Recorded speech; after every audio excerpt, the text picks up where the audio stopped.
যারা আমাকে চরিত্রহীন বলছো, তোমরা নিশ্চয় ধোয়া তুলসী পাতা না, তাই না?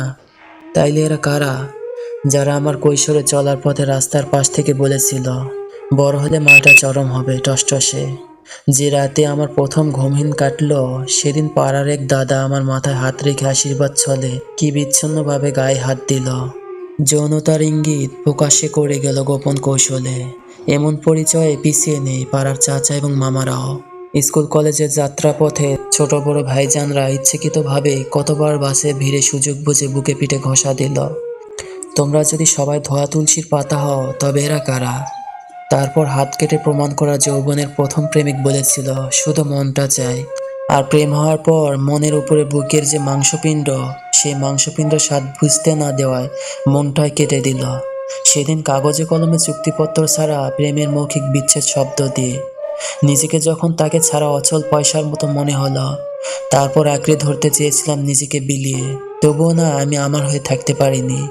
একদিন কলেজ থেকে বাড়ি ফেরার পথে দেখি সেই মানুষটা রিকশার ডান পাশে সিটে বসে আছে, আমিহীন অন্য কেউ। অথচ চরিত্রহীন শব্দটা আমাকেই হজম করতে হয়। কেমিস্ট্রির টিউশনি স্যারের কুদৃষ্টিতে আমাকে সেদিন টিউশনি ছাড়তে বাধ্য করলো। ওদিকে অঙ্কের শিক্ষক আমাকে অতিরিক্ত সময়ের নামে অতিরিক্ত চার্জ না চাইলেও শরীরের অতিরিক্ত কিছু চাওয়ার ইঙ্গিত দিচ্ছে। আমি চরিত্রহীন হলে এরা কারা? চাকরির ইন্টারভিউ দিতে গিয়ে সুন্দরী বলে পুরুষের চোখে ধর্ষিত হয়েছি, আবার চাকরি হবে কিন্তু বিনিময়ে চোখের ধর্ষণকে বাস্তব পরিণতিতে তুলে আনার কুপ্রস্তাব পেয়েছি। আমি চরিত্রহীন হলে এরা কারা?